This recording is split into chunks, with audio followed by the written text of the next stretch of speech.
अस्पताल में छिपा भूत, एक असली अनुभव।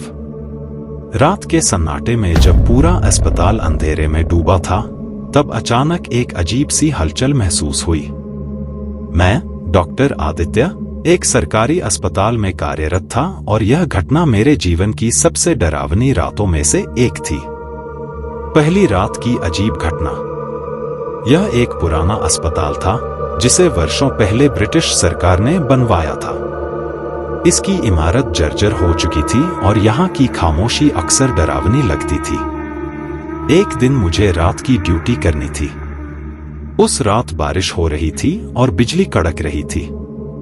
अस्पताल के वार्डों में बहुत कम मरीज थे, क्योंकि यह इमारत अब लगभग बंद होने की कगार पर थी।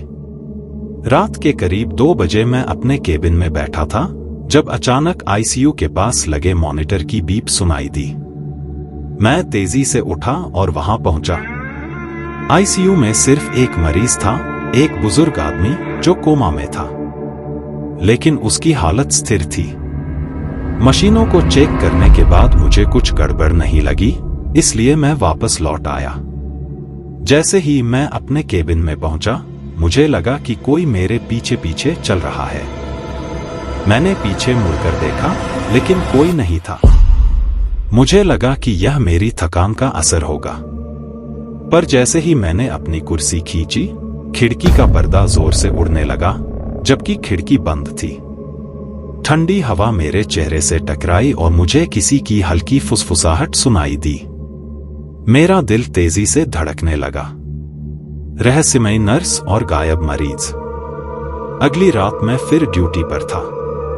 इस बार मैंने अपनी नर्स से कहा कि अगर कुछ अजीब लगे तो तुरंत मुझे बताए। रात के करीब 3:30 बजे मेरी नर्स घबराई हुई मेरे पास आई। उसकी आंखों में डर साफ दिख रहा था। सर, आईसीयू में जो मरीज था वो गायब हो गया। मैं चौंक गया। हमने पूरा वार्ड छान मारा, लेकिन वो मरीज कहीं नहीं मिला। सीसीटीवी चेक किया गया, लेकिन कैमरे ने कुछ भी रिकॉर्ड नहीं किया था। मैंने सोचा कि कहीं वो मरीज खुद ही तो बाहर नहीं चला गया होगा, लेकिन वो तो कोमा में था। यह कैसे संभव था? अचानक हमारे पास काम करने वाली एक पुरानी नर्स आई और बोली, डॉक्टर साहब, आपको नहीं पता, लेकिन इस अस्पताल में कुछ अजीब जरूर है। कई साल पहले एक नर्स यहीं काम करती थी। वो बहुत ईमानदार और मेहनती थी, लेकिन एक दिन ऑपरेशन थिएटर में उसकी संदिग्ध परिस्थितियों में मौत हो गई। तब से कहते हैं कि उसकी आत्मा यहीं भटक रही है। भूतिया साया और सच्चाई का खुलासा। मैंने इस बात को ज्यादा तवज्जो नहीं दी, लेकिन अगली रात मेरे साथ